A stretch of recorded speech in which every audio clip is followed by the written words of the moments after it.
Los años de peregrinación del chico sin color. Murakami Haruki. Capítulo 3. Durante ese casi medio año en que deambuló por el umbral de la muerte, Tsukuro perdió 7 kilos. Era natural, dado que comía poco y mal.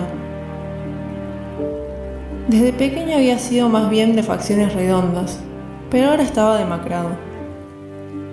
Tenía que apretarse tanto el cinturón para que los pantalones no se le cayeran que tuvo que comprarse varios de una talla más pequeña.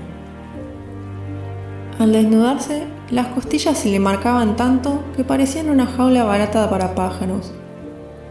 Su salud empeoraba a ojos vista y caminaba con los hombros caídos.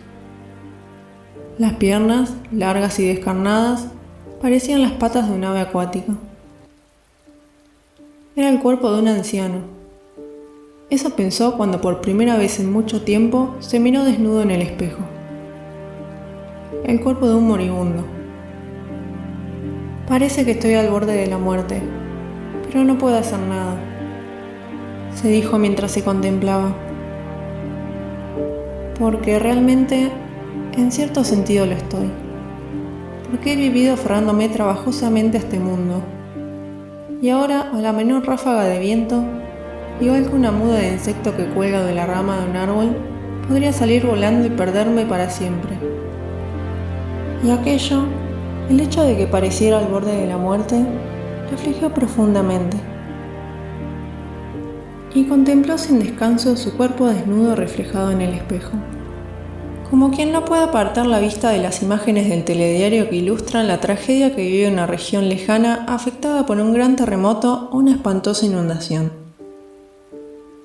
Quizá ya he muerto de verdad, se dijo de pronto Tsukuro y sintió como si algo lo hubiera golpeado. El joven Tsukuro Tasaki murió cuando sus amigos negaron su existencia el verano anterior. Aunque lo superfluo de esa existencia logró, a duras penas, conservarse, durante casi medio año se produjo una gran transformación. Cambiaron su constitución y su rostro, como también cambiaron los ojos con los que miraba el mundo. Tenía una percepción distinta del viento al soplar, del ruido del agua al correr, de la luz que se cuela entre las nubes, de las tonalidades de las flores de temporada. Era como si todo se hubiera deshecho y se hubiera reconstruido de nuevo. Este que está aquí, este que se refleja en el espejo, se parece a Tsukuro Tasaki, pero en realidad no es él. Es un simple recipiente cuyo contenido ha sido reemplazado y que por conveniencia seguirá llamándose Tsukuro Tasaki, porque en principio no había otra forma de llamarlo. Esa misma noche, Tsukuro tuvo un sueño extraño. Un sueño en el que lo consumían unos celos terribles. Era la primera vez en mucho tiempo que lo que soñaba tenía rasgos tan realistas. A decir verdad, hasta entonces Tsukuro nunca había comprendido ese sentimiento al que denominaban celos. Por supuesto, se había forjado una idea de en qué consistían. Sabía, por ejemplo, que son los que uno experimenta al ver que otra persona posee o obtiene con suma facilidad el talento, las cualidades o la posición que uno no tiene o no ha conseguido. O lo que uno siente cuando contempla cómo la mujer a la que uno ama abraza a otra persona. Envidia, rabia, resquemor, frustración inconsolable e ira. Pero Tsukuro jamás lo había vivido en sus propias carnes. No había ningún talento o cualidad que no poseyera y deseara, y nunca se había enamorado perdidamente. Jamás había suspirado por nadie ni había sentido envidia de otros. Eso no quería decir que nunca se hubiera sentido insatisfecho, que no tuviera carencias. Si se lo hubieran pedido, no le habría resultado difícil enumerarlas. Quizá no habría sido una lista larguísima, pero tampoco lo hubiese despachado en 4 renglones. Sin embargo, esas insatisfacciones, esas carencias, nacían y morían en su interior. Se originaban en su interior, no fuera de él. Al menos así había sido hasta entonces. En sus sueños, sin embargo, había una mujer a la que deseaba más que nada en el mundo. No estaba claro quién era ella. No era más que un ser. y estaba dotada de una habilidad que le permitía separar el cuerpo y el corazón. «Te ofrezco uno de los dos», le dijo a Tsukuru. «O mi cuerpo o mi corazón. Ambos no puedo dártelos, así que ahora mismo tienes que elegir uno, porque el otro se lo daré a otra persona», dijo ella. Sin embargo, Tsukuru la deseaba por entero. No podía concebir que le entregase la otra mitad a otro hombre. La idea le resultaba insoportable. Quería decirle que si tenía que ser así, no quería nada de ella, pero no podía decírselo. Era incapaz de avanzar o retroceder. Sintió un intenso dolor, como si unas manos enormes atenazaran y oprimieran todo su cuerpo. Sus músculos se desgarraron, sus huesos crujieron y rechinaron. Entonces notó una terrible sequedad, como si todas sus células se hubieran deshidratado. La ira estremeció su cuerpo. Ira por tener que ceder la mitad de aquella mujer a otro. Y esa ira se transformó en un líquido espeso que resumaba lentamente de su médula exprimida. Sus pulmones se convirtieron en dos fuelles enloquecidos. Su corazón se aceleró igual que un motor al que aumentan de revoluciones, y envió la oscura sangre efervescente a todos los terminales de su cuerpo. Se despertó presa de una gran agitación. Tardó un rato en comprender que había sido un sueño. Se quitó casi a tirones el pijama empapado en sudor y se secó el cuerpo con una toalla. Pero por más que se frotase, esa sensación pringosa no desaparecía. Entonces lo entendió, o lo intuyó. Esto es lo que se suele llamar celos. Alguien intentaba arrebatarle de las manos el corazón o el cuerpo, en ocasiones ambos, de la mujer a la que amaba. Los celos, por lo que Tsukuru coligió de su sueño, son la prisión más desesperanzadora del mundo, porque es una prisión en la que el preso se confina a sí mismo. Nadie lo mete a la fuerza. Uno entra por voluntad propia, cierra con llave desde dentro y lanza la llave por entre los barrotes. Y nadie en el mundo sabe que está ahí recluido.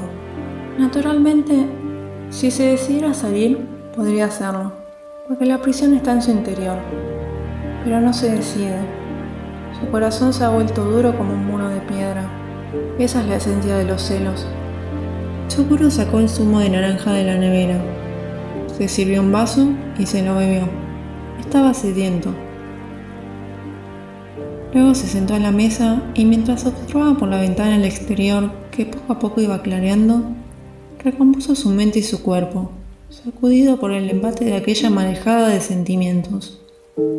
¿Qué significará ese sueño?, se preguntó. ¿Será una premonición? ¿Quizá un mensaje lleno de símbolos?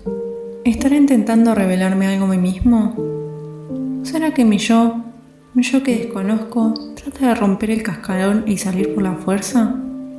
Tal vez esté incubando una criatura deforme que busca desesperadamente el aire exterior. Aunque no caería en la cuenta hasta más tarde, en ese preciso momento Tsukuru Tasaki dejó de ansiar la muerte. La víspera se había contemplado desnudo ante el espejo y había comprobado que éste reflejaba la figura de ese yo que no era el mismo. Aquella noche había soñado por primera vez en su vida que sentía celos, o algo que tenía todos los visos de ser celos. Y al amanecer, había dejado atrás los más de 5 tenebrosos meses durante los cuales había vivido al filo de ese vacío que era la muerte. Quizá ese día el sentimiento que le embargó en sus sueños actuó como un contrapeso y anuló el tenaz anhelo de morir que se había apoderado de él. Del mismo modo que los fuertes vientos del oeste despejan gruesas nubes arrastrándolas por el cielo. Sí, supuso que había ocurrido eso. Únicamente quedó un pozo sereno, como el que queda después de la iluminación. Era una sensación carente de color, neutra como una calma chicha. Y se sentó solo, en una gran casa vieja y abandonada, y prestó oídos al ruido hueco de un enorme y vetusto reloj de pared que marcaba las horas. Se limitaba a observar con la boca cerrada, sin apartar la vista, el avance de las manecillas. Y con sus sentimientos guardados en el vacío de su corazón, envueltos con una especie de fina membrana, fue envejeciendo constante e inexorablemente a cada hora que pasaba. Poco a poco, Tsukuro Tasaki comenzó a alimentarse como es debido. Compraba productos frescos, los preparaba de manera sencilla y se los comía. Con todo, le costaba recuperar el peso que había perdido. Por lo visto, su estómago se había achicado durante ese medio año. Si sobrepasaba cierta cantidad de comida, no podía evitar vomitar. También empezó a ir a nadar a la piscina universitaria a primera hora de la mañana. Dado que había perdido masa muscular, subir las escaleras lo dejaba sin aliento. Necesitaba mejorar, siquiera mínimamente, su forma física. Le compró un bañador y otras gafas. Todos los días nadaba crawl entre 1 kilómetro y 1,5 kilómetros. Luego se acercaba al gimnasio y se ejercitaba en silencio con las máquinas. Al cabo de un mes, la vida de Tsukuro había recobrado el sano ritmo de antaño gracias a la buena alimentación y a la práctica regular de deporte. Ganó la masa muscular que necesitaba, aunque de una manera muy diferente a la de antes. Su espalda se enderezó y su rostro recuperó el color. Por las mañanas, al despertar, volvió a experimentar las mismas duras erecciones de siempre.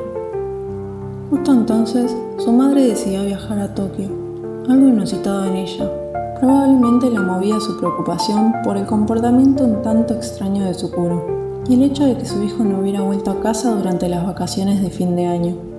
Al ver cómo había cambiado Tsukuro en tan pocos meses, se quedó helada, pero cuando él le dijo: son los cambios propios de la edad, lo único que necesito es algo de ropa que le siente bien a este cuerpo nuevo, la mujer se tranquilizó.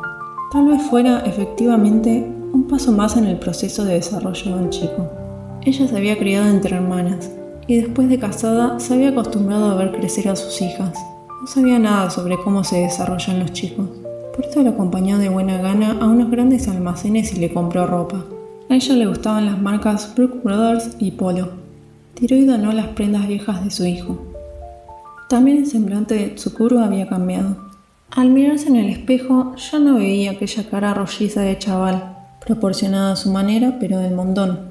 La que le devolvió el espejo era la cara de un joven de pómulos rectos y afilados, como si alguien se lo hubiera cincelado. De sus ojos emergía una luz nueva, para él desconocida. Una luz que únicamente alumbraba en soledad, en un espacio reducido, sin desplazarse jamás. La barba le crecía muy rápidamente y en adelante tuvo que rasurarse a diario. Decidió dejarse el pelo más largo que antes. Su nuevo aspecto no le entusiasmaba, tampoco lo detestaba. Era, en fin, una simple máscara. En cualquier caso, se alegraba de que su cara hubiese cambiado y no se pareciese a la que había tenido hasta entonces. Al final de todo ese proceso, aquel joven llamado Tsukuro Tasaki había muerto. Impetuosas tinieblas se lo habían tragado y lo habían enterrado en el pequeño claro de un bosque. Había ocurrido a escondidas, antes del amanecer, cuando todo el mundo dormía profundamente. No hubo lápida. El que respiraba ahora allí era el nuevo Tsukuro Tasaki, cuyo interior había sido reemplazado. Pero eso no lo sabía nadie más que él, y no tenía intención de contárselo a nadie. Tsukuro Tasaki siguió recorriendo estaciones de tren, haciendo bocetos y asistiendo a todas las clases de la universidad. Por las mañanas se duchaba, se lavaba el pelo y después de desayunar se cepillaba los dientes. Todas las mañanas se hacía la cama y se planchaba la camisa. Procuraba no tener demasiado tiempo libre. De noche leía unas 2 horas, la mayoría de las veces libros sobre historia y biografías. Eran hábitos adquiridos hacía mucho tiempo, y su vida avanzaba por la fuerza de la costumbre. Pero ahora ya no creía en grupos perfectos y armónicos, ni sentía en su cuerpo el calor de ninguna química. Cada día de pie frente al espejo, observaba un rato su rostro e intentaba familiarizarse poco a poco con la presencia de ese nuevo yo. Un yo modificado, igual que si memorizase la gramática de un nuevo idioma. Al poco tiempo, Tsukuro hizo una nueva amistad. Era junio y había pasado casi un año desde que sus 4 amigos de Nagoya lo hubieran abandonado. Su nuevo amigo estudiaba en la misma universidad que él y era 2 años menor que Tsukuro. Se conocieron en la piscina universitaria.